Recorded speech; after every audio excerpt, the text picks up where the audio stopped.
Cut his mic! Now! The order cracked across the summer air like a whip.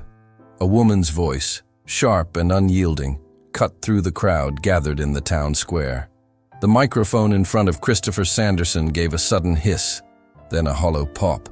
The sound drained out of the speakers, leaving only the hum of cicadas and the distant flutter of an American flag in the warm breeze. His voice, steady a moment before, now hung unfinished, swallowed by silence. Christopher's hand stayed on the microphone stand, knuckles pale against the black metal. His other hand trembled slightly, clutching a page of notes written in longhand, the paper quivering in the same breeze that carried the scent of fresh-cut grass across the square. His lips still moved, finishing the words he had meant to give aloud, but they reached no one. They died unheard. The crowd stirred. A wave of uneasy murmurs rose from the folding chairs and standing rows, confusion mixing with disquiet. Children looked up at their parents. Veterans in caps shifted in their seats. At the edge of the stage, a boy whispered, "Why did they stop him?" His father had no answer, his jaw set tight. Christopher's eyes, shadowed beneath the brim of his cap, did not flinch. His jaw tightened, his breath steady despite the humiliation that settled over him like a weight. The medals pinned to his jacket caught the sunlight, gleaming against the muted green of his coat, the only voice left to testify in his silence. Behind the rows of chairs, a ripple moved through the gathered people. Not everyone approved of what had just been done. Faces hardened, heads turned, and the stillness began to thrum with something deeper than confusion. The microphone was dead, but the story was far from over. The crowd had heard enough. If you believe every veteran deserves respect, please subscribe, because every view helps this message reach those who need it most. The silence stretched across the square, broken only by the rustle of programs in restless hands and the shuffling of feet on sun-warmed concrete. At the center of it all stood Christopher Sanderson, 84 years old, his figure slightly stooped, yet unbowed. His name was known to some, forgotten by others, but for nearly half a century, he had walked to this very square every Memorial Day morning without fail. It had become his ritual, as ingrained in him as the rising of the sun. Each year he carried a wreath bound in fresh green laurel, trimmed with ribbons of red, white, and blue. He placed it quietly at the foot of the monument where the names of the town's fallen were carved into granite. Afterward, he would remain behind while the crowd dispersed, fingertips brushing over the names as if to make sure they had not faded. His hand would linger longest over the name of his childhood friend, Daniel Harper, who had never returned from the jungles of Vietnam. This year had been different. For the first time, the committee had asked him to say a few words aloud. They said it was right that someone who had carried the uniform should also carry the memory in voice. Christopher had agreed with hesitation, not out of pride, but out of duty. He had spent evenings in the quiet of his kitchen, carefully scratching his thoughts onto yellowing paper, each line written slowly, deliberately, with the same precision he once gave to field reports. The suit he wore was pressed not by a professional, but by his own hands, iron marks faint on the fabric where the crease had resisted him. His veteran's cap sat low, the edges worn soft from decades of wear. The limp in his right leg, a stubborn remnant of shrapnel lodged near the bone, made each step slower, but it had never once prevented him from making the walk to the square. His voice, though not strong, carried the steady weight of a man who did not speak lightly. And yet, here he stood, silenced not by frailty, not by time, but by choice, someone else's choice. The microphone in front of him had gone cold, and the words he had practiced by lamplight remained unheard. The paper in his hand fluttered once more as the breeze passed, and his thumb pressed against it firmly, as if to anchor his thoughts from being scattered. His eyes drifted not toward the officials who had dismissed him, but to the granite monument itself. It was to them, the fallen, the etched names, the lives cut short, that his speech had truly been meant. The paper in his hand was only a vessel. The weight in his heart was where the real speech had always lived. Around him, the crowd began to shift uneasily. Some looked to the stage with quiet disapproval. Others looked at Christopher with curiosity, suddenly aware of the sharp dignity in his silence. A few whispered his name, reminding those around them who he was. The man who had been coming to this square longer than some of them had been alive. Today, Christopher Sanderson had come as he always did. But today, his routine had been broken. Christopher remained at the microphone stand for a moment longer, the folded paper still in his hand. The breeze stirred the edge of it, threatening to lift it from his grip, but his fingers held steady. Around him, the mood shifted from confusion to impatience.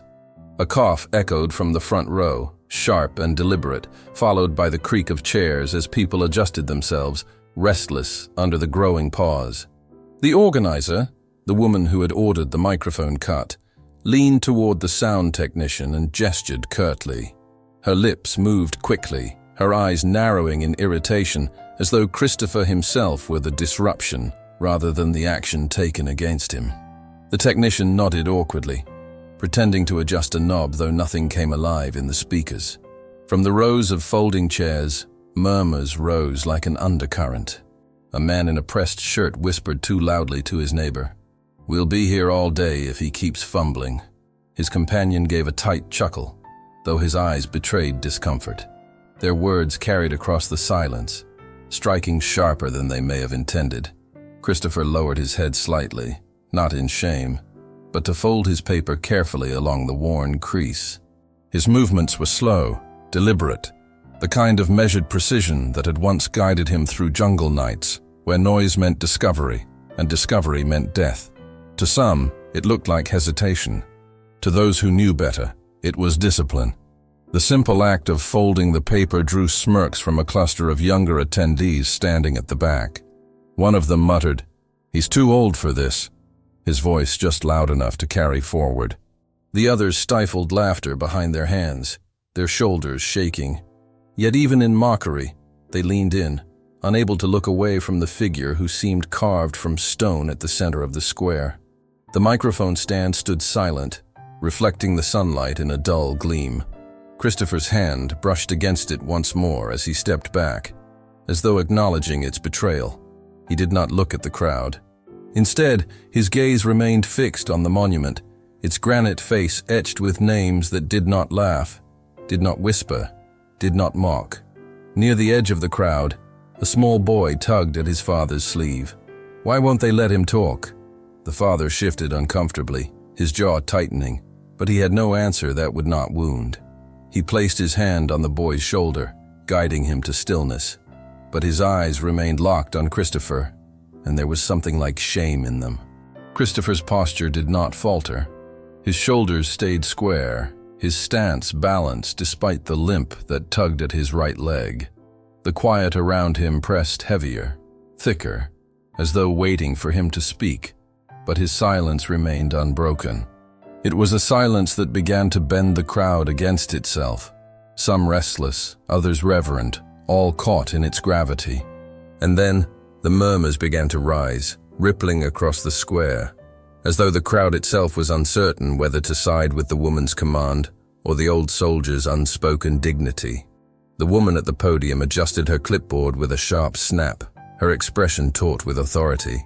She leaned toward the microphone at her side, her voice slicing through the restless murmurs. "We must move on," she announced, her words clipped, final. "We cannot dwell on old war stories." The phrase struck like a slap, reducing decades of service, sacrifice, and silence to little more than a distraction. A smattering of uncertain applause followed, scattered like stones tossed into a pond. A few clapped out of habit, unsure if they agreed, while others sat rigid, their hands still, their eyes narrowed in quiet disapproval. The sound rang hollow, echoing against the granite of the monument behind Christopher, as though the names themselves refused to join in. From the second row, a man in a tan jacket leaned forward, his voice strong with protest. "Let him finish!" The cry carried clearly across the square, turning heads, silencing the hollow applause mid-motion. For a moment, hope flickered that the tide might shift, but the organizer's hand shot up in a commanding gesture. "Sit down," she snapped, her tone unyielding. "We have a schedule to keep." The man lowered himself reluctantly back into his chair, his jaw tight with restrained fury. His protest dissolved into silence. His attempt to shield Christopher brushed aside as easily as dust from a sleeve. The crowd felt the dismissal, a weight settling deeper into their stomachs, the injustice sharper now that it had been witnessed and reinforced. Christopher's head lowered fractionally, the brim of his cap shadowing his eyes. The paper in his hand trembled once more, not from weakness, but from the pressure of his grip. His thumb pressed harder against the crease, as though grounding himself against the swell of humiliation. He did not raise his voice. He did not defend himself. He stood in silence, his stillness louder than the organizer's commands. The younger attendees at the back seized their chance to sneer openly now. "Guess time's up for him," one said, his voice dripping with mockery. Another added, "He should have stayed home. No one wants a history lecture." Their laughter was quiet but sharp, its sting carrying further than they knew. Their words slashed the air, yet the figure at the microphone remained unbroken, his silence turning their cruelty into echoes of their own smallness. The official cleared her throat and turned briskly to the next item on her list, her voice too bright, too forced, as though she could smooth the ripples of discontent by ignoring them. Yet the words caught in her throat, the rhythm faltering against the weight of the moment that refused to pass. Christopher's eyes rose at last, not toward her, not toward the crowd, but toward the stone monument that loomed over the square. The names carved there gleamed faintly in the sunlight, unbothered by schedules, untouched by the passage of time. He fixed his gaze on them as though drawing strength, his silence now clearly chosen rather than imposed. The crowd shifted uneasily. Some stared at the official, others at Christopher, all aware that something deeper than ceremony was unfolding. The tension had grown taut, humming just below the surface, waiting to snap. The old veteran did not flinch. His silence had carried more weight than their words, and it was beginning to turn the square against itself.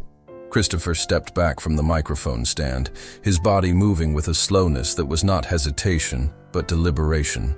The folded page of notes, softened from weeks of handling, rested firmly in his hand. He smoothed its edge against his palm with the kind of care once reserved for polishing a rifle stock in the dim light of a tent. The action was small, unremarkable to some, yet it radiated the discipline of decades past. The organizer continued speaking into her own microphone, her voice brisk, brittle, trying to recapture control. "As I was saying, we will proceed with the next portion of the program." Her words rang hollow, skimming the surface of the crowd without sinking in. Most eyes no longer followed her gestures. They had shifted back to the man who stood in silence at the center, his posture unbent, his gaze fixed on the monument of names carved into granite. Christopher's shoulders squared themselves naturally, his stance as though he were back in formation. The limp in his right leg remained visible, a scar of old shrapnel lodged deep, but he did not lean on it, did not let it sway him. The weight of age pressed on his bones, yet dignity straightened his spine. He looked not like a man silenced, but like a soldier waiting out a storm. The paper in his hand caught the sunlight, its edges glowing faintly in the warm air. To the few close enough to see, the lines of ink were cramped but steady, the handwriting of a man who had taken his time with each word. These were not just notes for a speech. They were fragments of memory, each sentence carrying the burden of friends lost, of nights survived, of promises kept across decades.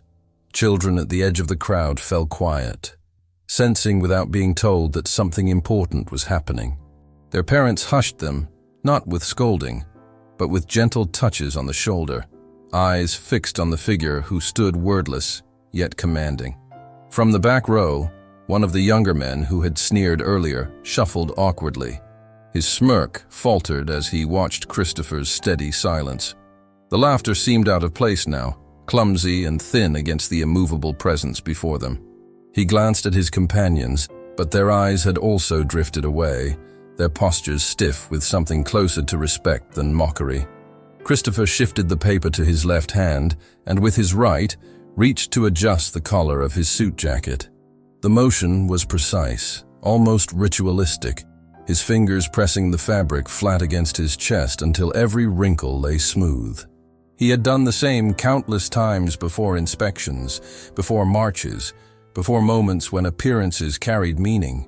Even here, in a moment stolen from him, he clung to order, to discipline, to honor. The crowd began to murmur again, but this time not with impatience. The sounds were lower, softer, more uncertain. Some spoke his name aloud, Christopher Sanderson, as though reminding each other who he was. The repetition spread in ripples, quiet recognition growing where dismissal had tried to take root. The official's words faltered mid-sentence as she realized fewer and fewer were listening.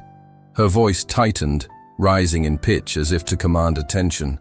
But the silence around Christopher drew the crowd's focus like gravity. His stillness, his refusal to bow, carried more authority than any amplified voice could.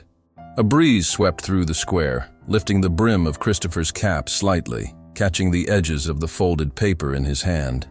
He tightened his grip, steadying both against the wind. His eyes never left the monument. To him, the ceremony was not about microphones or schedules. It was about them, the names that could not speak for themselves.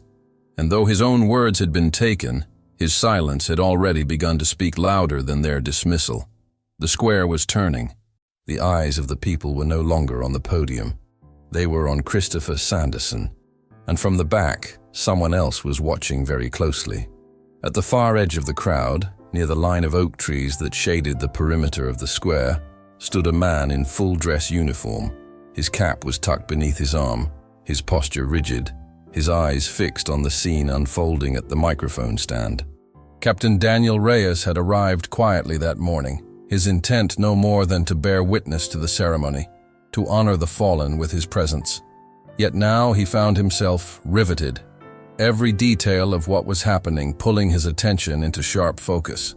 Reyes's jaw was tight, the muscle along its edge clenching and unclenching with the patience of a man holding his temper. His chest rose and fell in slow, measured breaths, the discipline of years in uniform controlling the storm that brewed inside. He did not move, did not speak, but his eyes did not waver from Christopher Sanderson, the old soldier whose dignity had been pressed, but not broken, in front of the entire town. Around him, the murmurs of the crowd ebbed and swelled, pockets of discomfort colliding with those who still pretended nothing had gone wrong. Reyes heard every whispered comment, every nervous chuckle, every restless cough.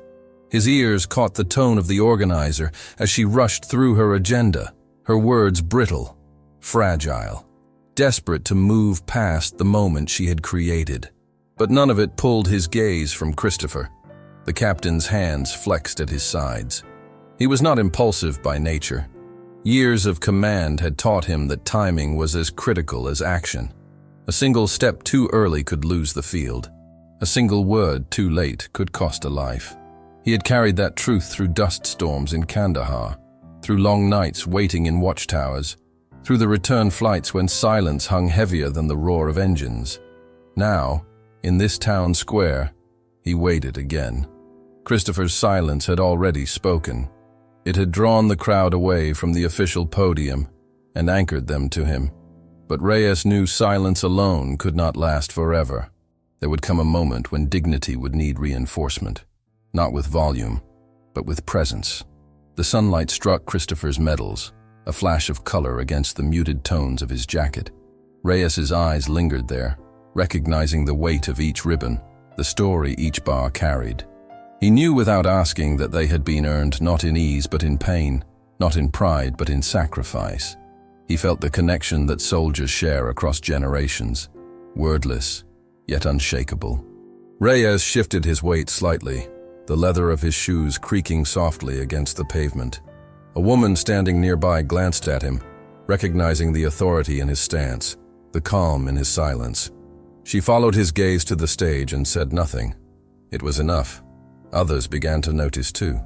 The uniform, the stillness, the intensity in his eyes. The official at the podium continued, her voice growing sharper, but her words rang thinner with each sentence. The crowd's energy no longer belonged to her. Reyes could sense it, the balance tipping, the tide shifting. What had been a humiliation was turning into a reckoning, and all it would take was one act to let it break free. His hand tightened on the cap he carried.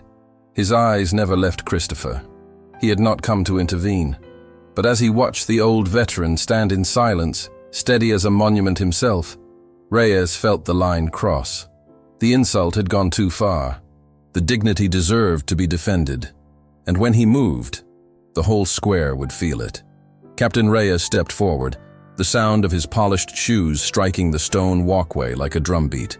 The noise cut through the murmur of the crowd, each step echoing until all eyes turned toward him. The uniform he wore caught the light, the brass buttons gleaming, the ribbons on his chest sharp with color. His figure alone commanded attention, but it was his stillness that followed each step which seized the square. Christopher Sanderson did not move as Reyes approached. His hand remained on the folded paper, his gaze fixed on the monument, his posture steady. Yet as the officer's shadow fell across the stage, his eyes shifted just enough to meet the younger man's. In that glance, something unspoken passed between them. Recognition, not of rank, but of burden carried. Reyes stopped at the microphone stand, his presence beside Christopher deliberate. He did not take the microphone, nor did he face the organizer. Instead, he turned his body toward the old veteran, saluting not with his hand, but with his placement, standing shoulder to shoulder as equals. The silence that followed was heavier than any speech could have been. Then his voice rang out, firm and resonant, carrying without the aid of amplification. "With respect, sir," he said, his words measured, his eyes on Christopher. "Your words are not finished."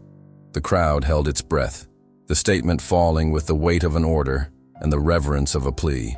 Reyes turned his gaze toward the sound booth, his voice sharpening. "Turn the microphone back on." His tone left no room for negotiation. The technician froze, glancing nervously at the organizer. She shook her head sharply, mouthing a silent, "No." The technician hesitated. Reyes's jaw set, his stance firming. His voice rose, no longer requesting but commanding. "Now!" The word cracked through the square, louder and more final than the organizer's earlier dismissal. The sound reverberated across the open air, settling into every ear, every chest, every restless heart. The crowd stilled. Chairs no longer creaked, whispers no longer stirred. The authority in his voice pulled them into silence, the kind of silence that soldiers know on the edge of battle, waiting, suspended, braced for what would come. Christopher remained still beside him, his eyes watching, his lips pressed in a line neither smile nor frown. He did not speak. He did not need to. Reyes had carried the line for him, setting the stage not with volume, but with respect. The organizer gripped her clipboard tighter, her face flushed with frustration. Yet even she could feel the air shift, the ground of authority sliding out from under her. Her words now would fall flat against the wall of silence that had formed. And then, slowly, row by row, people in the crowd began to rise from their seats. It started with the veterans scattered among them, then spread to families, then to children following their parents' lead. Within moments, the entire square was standing, their bodies saying what no microphone could. They were ready to listen. Christopher Sanderson's silence had been enough to draw them. Captain Reyes's stand had been enough to hold them. Together, they had turned the tide. The program was no longer in the hands of the officials. The square now belonged to the man who had been silenced. The old veteran's paper shifted once more in the wind, and this time he lifted it. Christopher raised the folded paper in his hand, his fingers steady despite the weight of eyes upon him. The sunlight caught its edges, illuminating the creases worn soft from his thumb, pressing the same line night after night. He did not unfold it yet. Instead, he looked up, his gaze meeting Captain Reyes's with quiet firmness. The old veteran's eyes, clouded faintly by age yet sharp with memory, held in them the kind of depth only another soldier could understand. Reyes did not speak. He did not need to. He gave a single deliberate nod, his chin dipping slightly, his eyes never leaving Christopher's. The gesture was small, but the weight it carried was enormous. It was permission and respect. It was acknowledgement that the words silenced moments ago had not been erased, only delayed. It was soldier to soldier, one generation lifting another without breaking silence. The crowd, sensing the gravity of what was unfolding, fell into a stillness so profound that even the rustling of leaves seemed to pause. Children who had fidgeted moments before stood still, their hands clasped at their sides, their small faces drawn into wide-eyed attention. Mothers and fathers glanced at each other but said nothing, their throats tight, their gazes pulled forward as though by invisible thread. Christopher inhaled slowly, his chest rising beneath the pressed fabric of his jacket. His medals gleamed softly, each ribbon and bar a fragment of story that no voice could fully carry. He glanced down at the paper once more, then back to Reyes. For a brief moment, his lips curled into the faintest trace of gratitude, a smile too subtle for the officials at the podium, but clear enough for the man beside him. Reyes shifted back a single step, making space at the microphone stand. He did not claim it for himself. He extended his arm, palm open, as if presenting it not to a superior, not to an elder, but to a brother in arms whose time had finally come. The motion carried the weight of a salute without needing the sharp angle of one. Christopher's gaze dropped briefly to the crowd, sweeping over the rows of faces, young and old.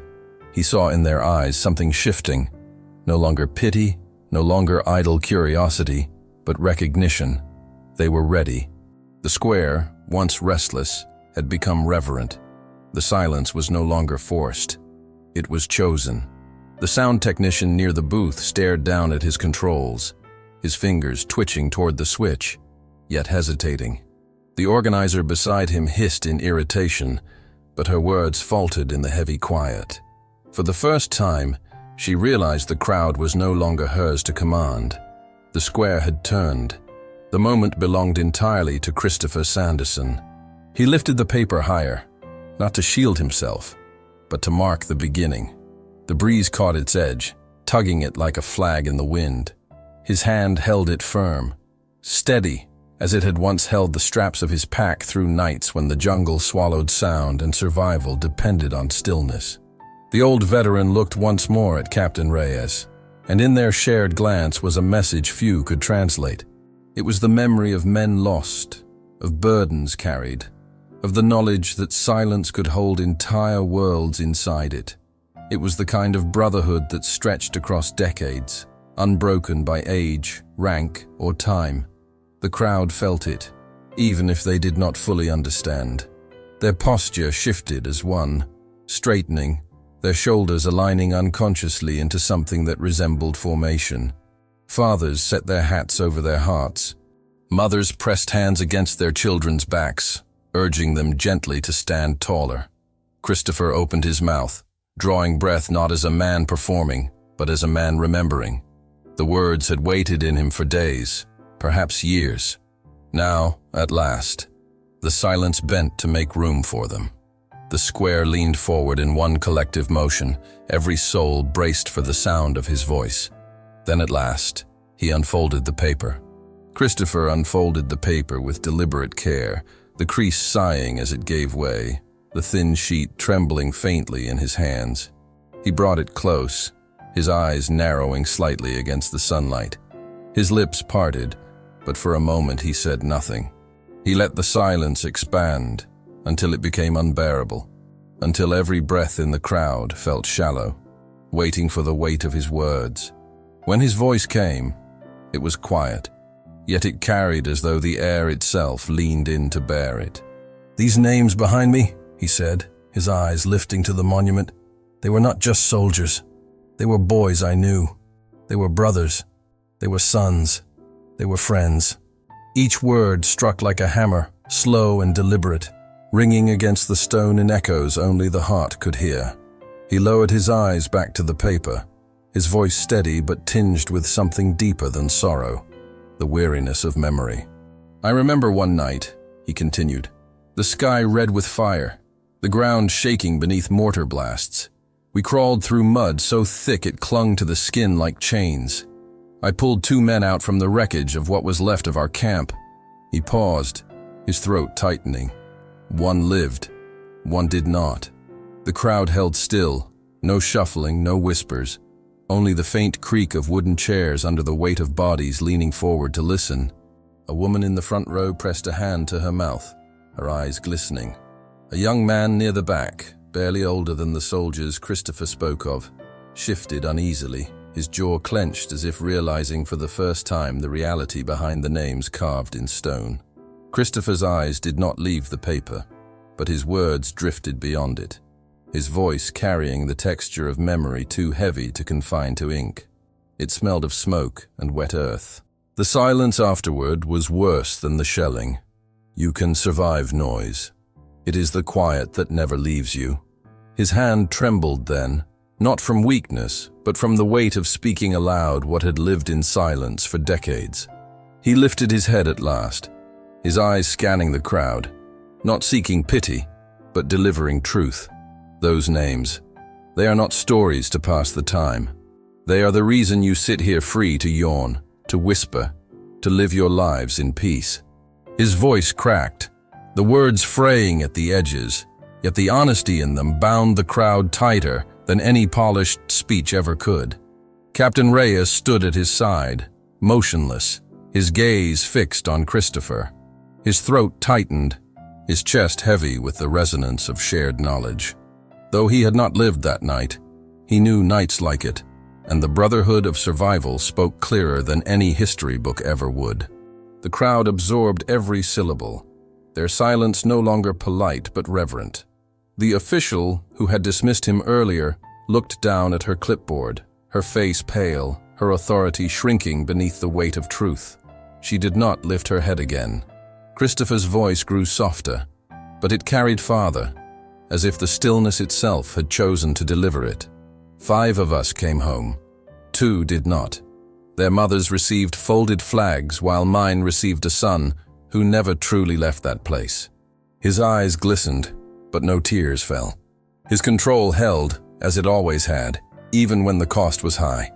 The paper trembled in his hand as he folded it once more. He did not need it anymore.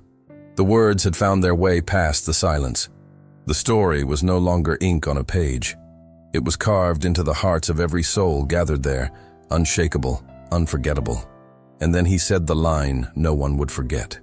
His voice low, steady, resonant with years of grief and unyielding pride.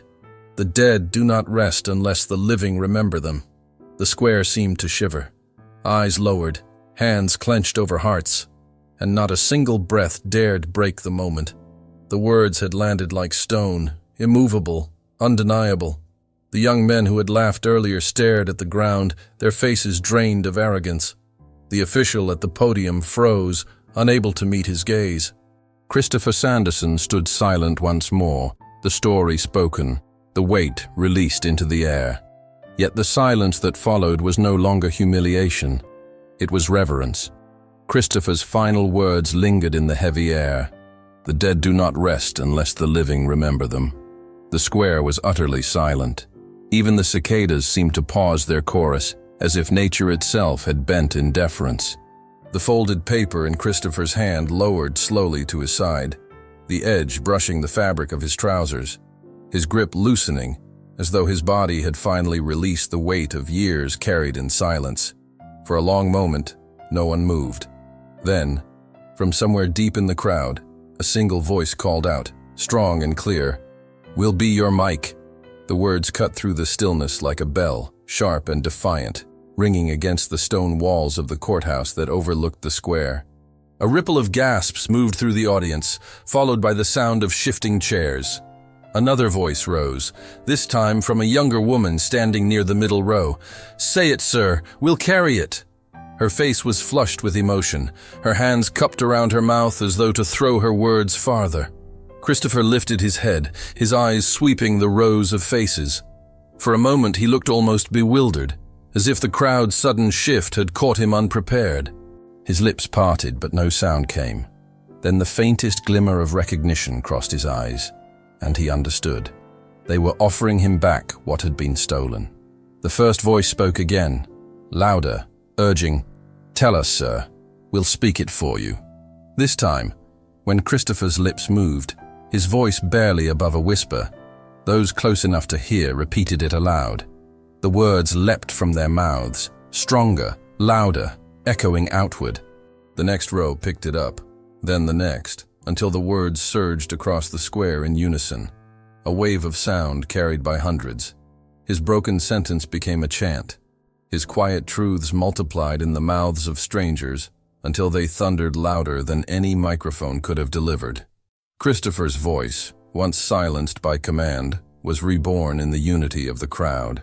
He stood still at the microphone, but around him his words rose, carried higher and higher, each repetition binding the people tighter to the moment.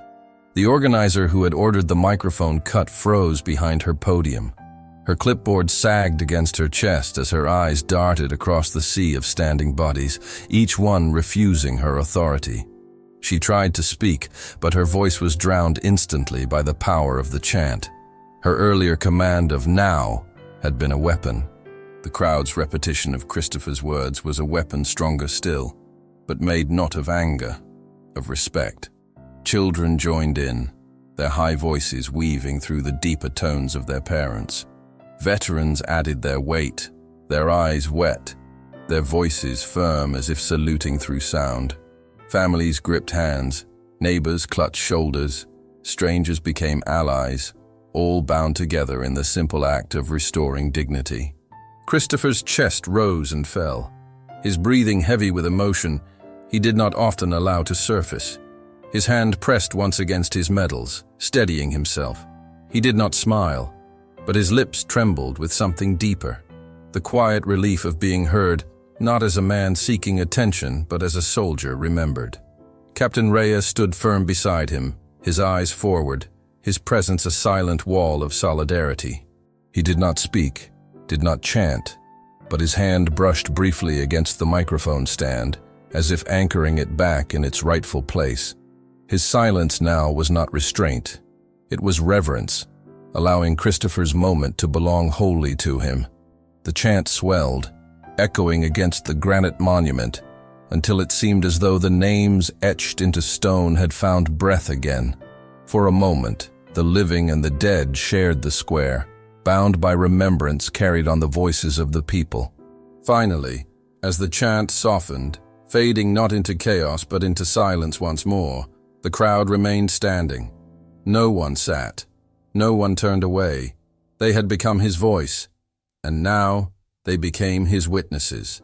Christopher Sanderson, silenced minutes earlier, stood taller than any official, his dignity restored, his truth immortalized. The ceremony no longer belonged to the program, nor to the officials. It belonged to him, to the names on the stone, and to the people who had chosen to remember. From silence, his words had become immortal. 1 week later, the square looked unchanged, yet it carried a different spirit. The same granite monument stood at its center, the same folding chairs were stacked neatly at the side, and the same flag lifted gently in the summer breeze. But the air felt charged with memory, as though the stones themselves had absorbed the voices that had risen together days before. Christopher Sanderson returned with his steady gait, his cane tapping softly against the pavement, his medals catching glimmers of morning light. In his left hand, he carried the wreath, bound with ribbons of red, white, and blue. His movements were slow, deliberate, but there was no trace of hesitation. Each step was the completion of a promise. As he approached the microphone stand, he noticed something new. The stand itself was polished, its surface gleaming as if someone had wiped it down with deliberate care. Attached to it with a small strip of tape was a folded note. The handwriting was careful, firm, and simple. "Always yours." Christopher paused, his eyes resting on the words. His lips pressed together, and though his expression remained restrained, his breath caught faintly in his chest. He reached out, not to remove the note, but to smooth the edge of the paper against the stand, acknowledging it as though it were part of the monument itself. He set the wreath at the base of the stone, his hand lingering on the granite as he whispered something too soft for others to hear. It was not performance, it was conversation, an old promise spoken again into the silence of names carved in stone. His shoulders straightened as he stepped back, his gaze lifting to the flag that rippled overhead. One by one, people began to gather. There had been no announcement, no invitation, yet word had spread. Families arrived in small groups. Veterans in caps walked slowly toward the square, and children tugged along by their parents quieted as they entered the space. They did not speak loudly. They did not bring programs. They came simply to stand. Christopher turned, and for a moment, his eyes widened at the sight of them. There was no podium, no officials with clipboards, no schedule to press forward. Only people, neighbors, strangers, children, veterans, forming a circle around him and the monument. Their silence was not empty. It was chosen, thick with respect. From within the crowd, a young man stepped forward, one of the same who had laughed a week earlier. His head was lowered, his steps cautious. When he reached Christopher, he did not try to speak. Instead, he removed the small flag pin from his own lapel and placed it gently on the edge of the microphone stand. Then he stepped back quickly, his face flushed, his eyes fixed firmly on the ground. Christopher looked at the pin, then at the young man, but he said nothing. His silence was forgiveness, his dignity unchanged. The young man nodded once and returned to the crowd, his posture altered, his arrogance gone. As the flag above rustled in the morning air, Captain Reyes appeared at the edge of the circle, his uniform once again sharp, his stride purposeful. He did not step forward to take the center. He stopped just outside the ring of people, his eyes steady on Christopher. Slowly, he raised his hand in a salute, the gesture precise, flawless, reverent. Christopher lifted his own hand, slower, marked by age, but no less steady. The salute was returned with equal weight. For a moment, the square held its breath as the two men faced each other, united across generations by respect too deep for words. When Christopher lowered his hand, the people around him remained standing. Some placed their palms over their hearts, others bowed their heads, but none moved to leave. The ceremony was no longer bound to a program. It had become a living tradition, born not of command, but of choice. The microphone stood waiting, the note still affixed to it, always yours. It was no longer a tool to be switched on or off by order. It had become a symbol, a reminder that no voice of honor would ever again be silenced in this place. Christopher remained a moment longer, then turned and walked slowly from the square, his cane striking softly against the stone. The crowd did not disperse immediately. They lingered, watching him go, carrying the silence with them. The square was no longer simply a place of names carved in granite. It had become a place of living memory, where voices would rise in unity, and silence itself had learned to speak. If stories like this resonate with your heart, like and subscribe for more untold moments of honor and kindness. Let us know where you are watching from, and if this moment brought back memories you carry with you. The best way to honor their memory is to keep listening. Click on the suggested video now, and we will walk together through another untold chapter of courage and sacrifice.